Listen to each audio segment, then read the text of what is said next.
En los vastos anales de la historia humana, pocos nombres resuenan con la fuerza y la omnipresencia de Microsoft. Pero antes de las torres de cristal, antes de los miles de millones y la influencia global, hubo un tiempo de comienzos humildes, de mentes jóvenes y audaces que se atrevieron a soñar con un mundo transformado por el poder de la computación.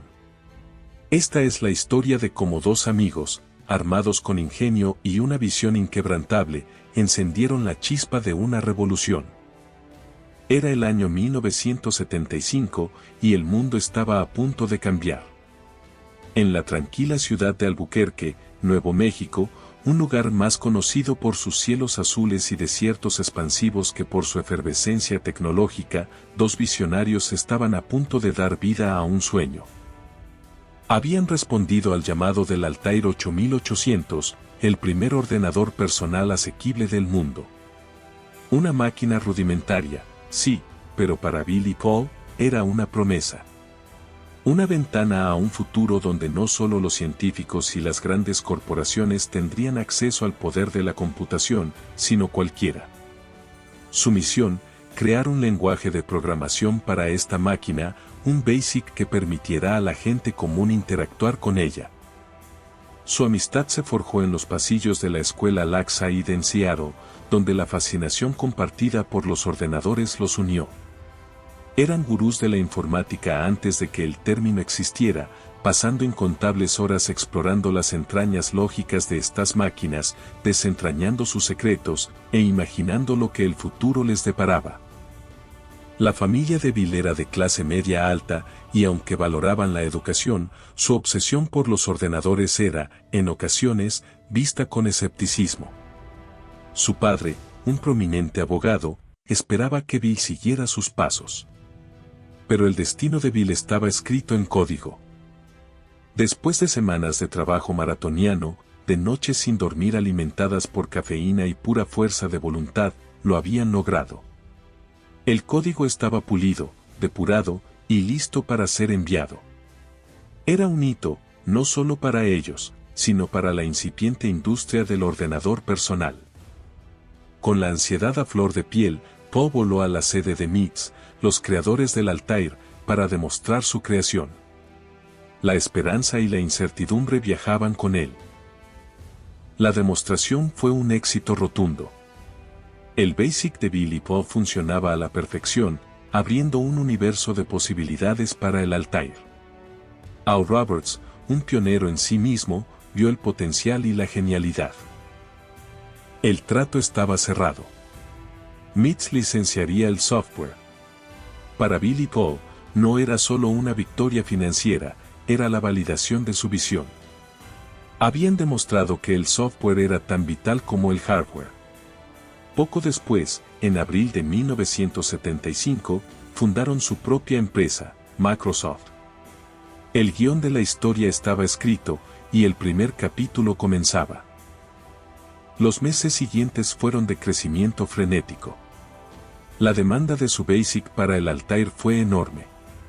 Microsoft comenzó a expandirse, contratando a sus primeros empleados, todos ellos jóvenes y apasionados por la tecnología.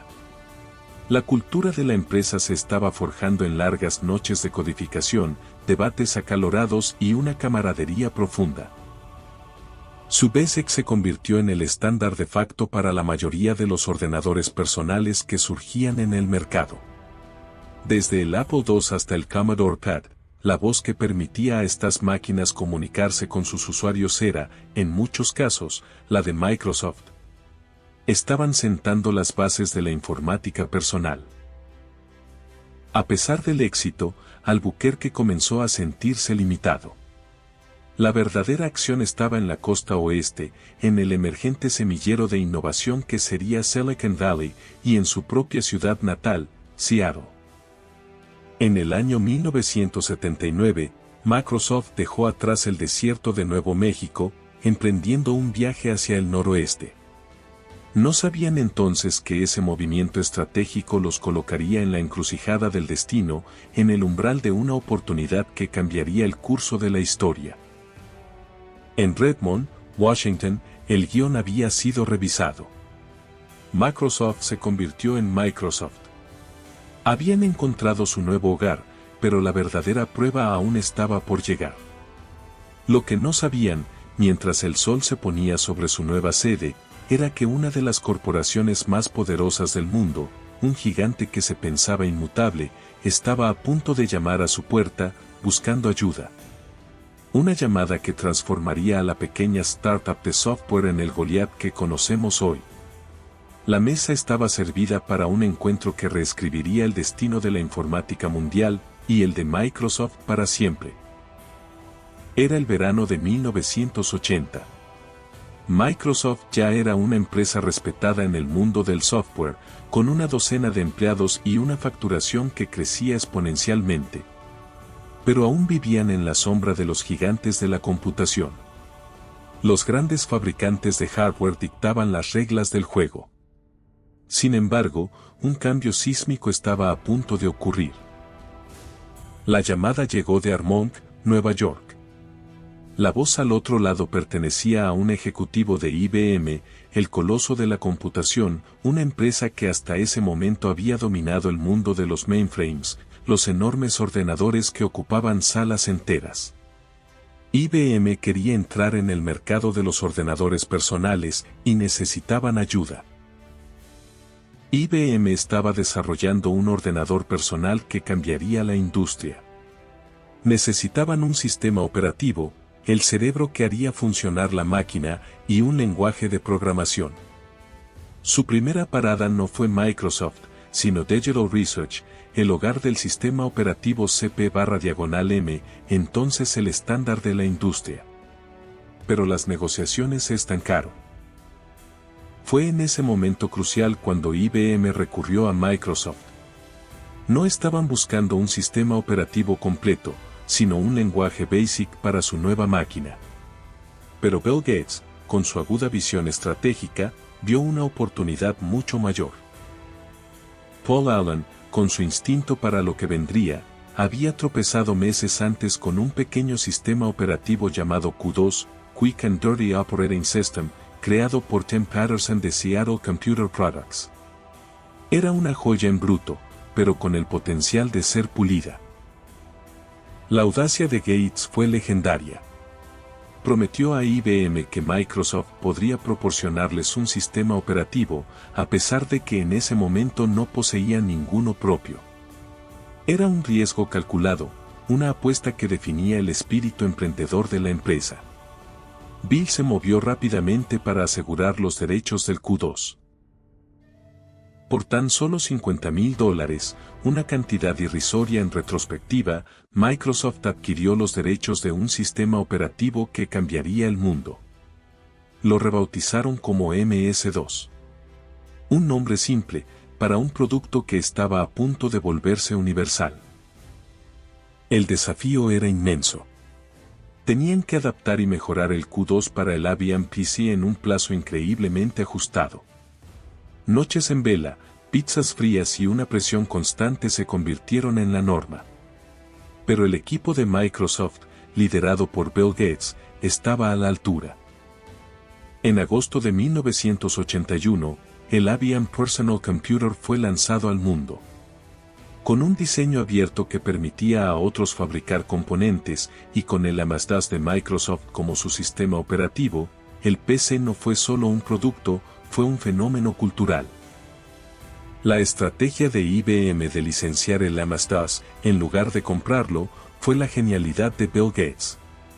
Microsoft no solo vendió el sistema operativo a IBM, sino que mantuvo los derechos para licenciarlo a cualquier otro fabricante que quisiera construir un PC compatible. Fue un movimiento maestro, el jaque mate que pocos vieron venir. El mercado de los PC compatibles explotó. Cada fabricante quería su parte del pastel, y para hacerlo, necesitaban el MS-DOS. Microsoft se convirtió en el proveedor esencial, el corazón que latía en el centro de esta nueva era tecnológica. Cada PC vendido significaba otra licencia para Microsoft. De repente, la pequeña startup de software de Albuquerque era una fuerza a tener en cuenta. Habían pasado de ser aspirantes a ser el centro del universo informático personal. El imperio estaba naciendo, pieza a pieza, sistema operativo a sistema operativo. Pero el éxito trae consigo nuevos desafíos, nuevas ambiciones. Sin embargo, en medio de esta euforia, una sombra se cernía sobre uno de los fundadores. La salud de Paul Allen, el visionario tranquilo y cofundador, comenzó a deteriorarse. Le diagnosticaron linfoma de Hodgkin. Fue un golpe devastador para la incipiente compañía y para la amistad que la había forjado. Con la enfermedad de Paul, su papel en el día a día de Microsoft disminuyó drásticamente. La dirección de la empresa recayó aún más en los hombros de Bill Gates, un joven con una ambición ilimitada y una visión férrea. El éxito de la MS-DOS les había dado el poder, pero el mundo se movía rápido. Una nueva interfaz, algo más allá de las líneas de comando, comenzaba a asomar en el horizonte. Una batalla por el futuro del ordenador personal estaba a punto de comenzar, y Microsoft, que ya había conquistado el corazón de los PC, ahora apuntaba a la mente, la interfaz gráfica de usuario. ¿Serían capaces de anticipar y crear la siguiente gran revolución? ¿O, como muchos gigantes antes que ellos, serían arrastrados por la marea de la innovación que ellos mismos habían desatado? La idea de una interfaz gráfica de usuario, con sus iconos, puntero de ratón y ventanas que permitían trabajar con múltiples programas simultáneamente, no nació en Microsoft. Sus raíces se encontraban en el legendario centro de investigación de Xerox PARC, donde un joven y visionario Steve Jobs de Apple fue testigo de su magia a finales de los años 70. Jobs, deslumbrado, se llevó la inspiración a Apple para crear el Lisa y, posteriormente, el Macintosh.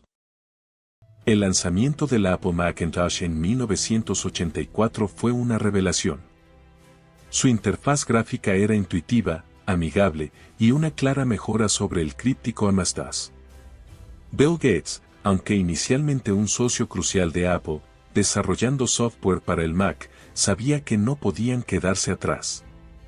La amenaza era evidente, si el futuro era gráfico, Microsoft necesitaba su propia versión.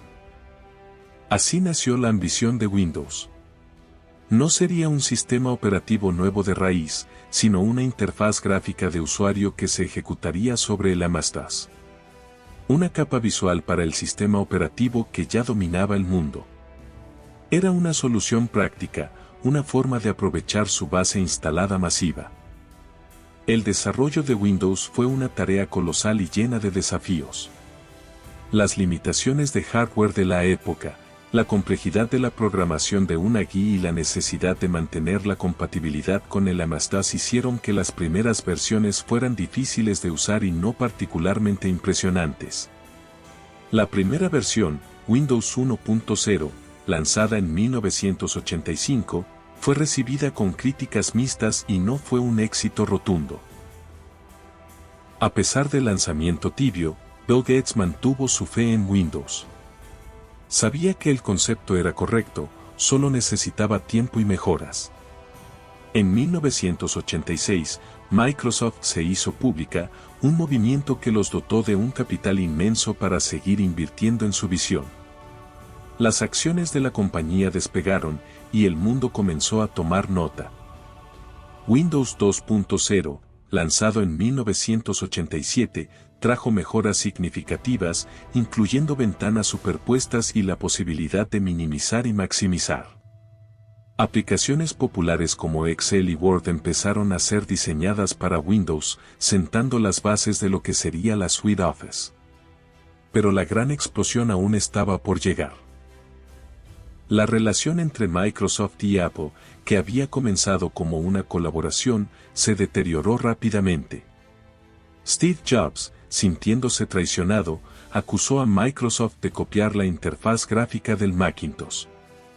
La guerra de las ventanas no fue solo un conflicto tecnológico, fue una batalla legal y emocional que definió esa era. Apple demandó a Microsoft por infracción de derechos de autor. Fue una batalla legal prolongada y amarga que duró años. Pero, al final, los tribunales fallaron en gran medida a favor de Microsoft, sentando un precedente legal crucial para la industria del software y consolidando la legitimidad del enfoque de Microsoft. Entonces, en mayo de 1990, llegó Windows 3.0. Fue un punto de inflexión. Con mejoras drásticas en la interfaz, un mejor rendimiento y, crucialmente, una gestión de memoria superior que permitía ejecutar múltiples aplicaciones de forma más eficiente, Windows 3.0 fue un éxito rotundo e instantáneo. Las ventas se dispararon. De repente, millones de usuarios de PC que antes se enfrentaban a la intimidante pantalla negra de DOS, descubrieron la alegría de los iconos, las ventanas y el ratón. Windows 3.0 no solo era un sistema operativo, era una puerta de entrada a la informática para las masas. Microsoft había ganado la guerra de las ventanas. El mundo estaba siendo conquistado, no por la fuerza de las armas, sino por la simplicidad de una interfaz gráfica. La visión de Gates se había materializado. Microsoft ya no era solo el proveedor del corazón de los PC, ahora también era el cerebro, el rostro que millones de personas veían cada día al encender sus ordenadores. Pero con el dominio vino la complacencia, y a veces, la arrogancia. Microsoft era ahora la fuerza dominante, y esta posición no tardaría en atraer la atención, no solo de competidores, sino de gobiernos y reguladores. La empresa, en su búsqueda implacable por el control del escritorio, estaba a punto de toparse con una nueva y formidable amenaza. Algo que cambiaría fundamentalmente la forma en que se conectaban los ordenadores, y con ello, la forma en que el mundo se comunicaba. Un nuevo desafío se asomaba en el horizonte, uno que no se contentaría con ventanas, sino que buscaba derribar muros y conectar a todo el planeta en una red global. ¿Estaba Microsoft preparado para la era de la información, o su propio éxito los dejaría ciegos ante la siguiente gran revolución? El mundo estaba a punto de conectarse, y Microsoft tenía una elección crucial que hacer, o ser devorado por la ola. En el verano de 1995, Microsoft lanzó Windows 95, un sistema operativo que no fue solo una actualización, sino una declaración de intenciones. Con una interfaz más pulcra, el icónico botón inicio y una campaña de marketing masiva que incluía la canción de los Rolling Stones Start Me Up, Windows 95 fue un fenómeno cultural. Se vendieron millones de copias en cuestión de semanas. El lanzamiento de Windows 95 fue un evento sin precedentes en la historia del software. No solo consolidó el dominio de Microsoft en el escritorio, sino que también representó un pico en su influencia. La gente común ya no solo usaba ordenadores, ahora estaban experimentando la computación personal. Microsoft era, sin lugar a dudas, la empresa tecnológica más poderosa del planeta. Pero mientras el mundo celebraba Windows 95, una nueva ola, silenciosa al principio, pero imparable, comenzaba a crecer. La autopista de la información, el Internet, estaba cobrando fuerza. Al principio, Microsoft subestimó su impacto, centrado en el escritorio.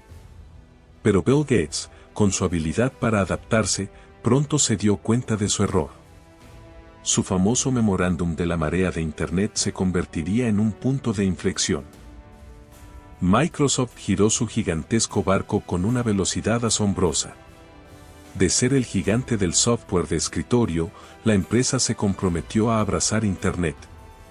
Lanzaron Internet Explorer, un navegador web que sería integrado directamente en Windows, iniciando una feroz guerra de navegadores con Netscape Navigator.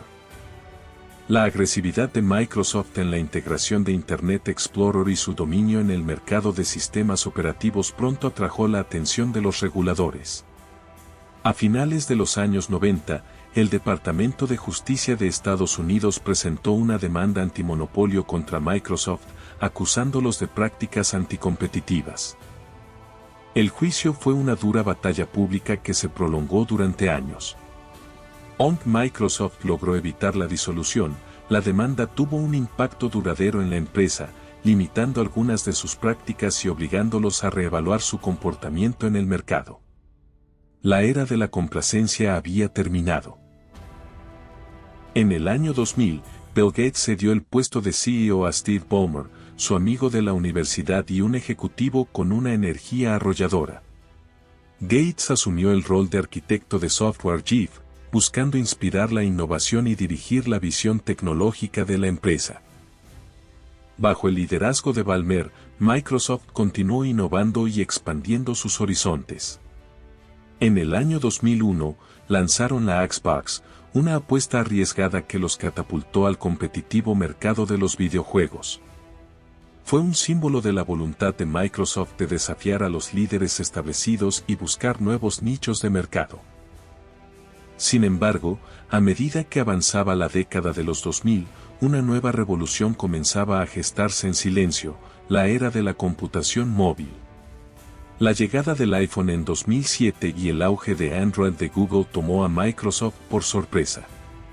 Su enfoque en el escritorio los había hecho lentos para adaptarse a la pantalla táctil y al ecosistema de aplicaciones, un error que les costaría caro. A pesar de los esfuerzos y las fuertes inversiones, Microsoft luchó por ganar terreno en el mercado móvil. Su propio sistema operativo, Windows Phone, no logró competir con la hegemonía de iOS y Android. La empresa, acostumbrada al dominio, se encontraba ahora en una posición de rezagado en un sector clave.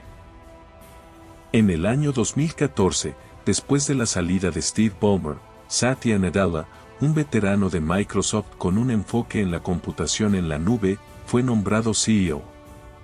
Fue un momento crucial para la empresa. Nadella trajo consigo una filosofía de crecimiento y mente abierta, una cultura de colaboración y una apuesta estratégica por la computación en la nube y la inteligencia artificial. Bajo Nadella, Microsoft experimentó una transformación asombrosa. Azure, su plataforma de computación en la nube, se convirtió en un pilar fundamental de la empresa, compitiendo exitosamente con Amazon Web Services. Las inversiones en inteligencia artificial, realidad mixta con HoloLens y una estrategia de colaboración con código abierto revitalizaron a la empresa. Hoy, Microsoft es una empresa diferente a la que Bill Gates y Paul Allen fundaron en un pequeño edificio de Albuquerque. Ha sobrevivido a batallas legales, ha dominado mercados enteros, ha cometido errores costosos y ha logrado una reinvención asombrosa. Ya no es solo la compañía de Windows, sino un gigante de la nube, la inteligencia artificial, los videojuegos y las herramientas de productividad. Su historia es un testimonio de la visión, la tenacidad y la constante capacidad de adaptación. Pero en el vertiginoso mundo de la tecnología, el único constante es el cambio. Y mientras el sol se pone sobre los campus de Microsoft en Redmond, la pregunta sigue siendo, ¿qué nueva revolución está esperando en el horizonte? ¿Y está este gigante, moldeado por su pasado, preparado para abrazar el futuro que aún está por escribirse? El imperio de los bits sigue su marcha, siempre buscando la próxima frontera.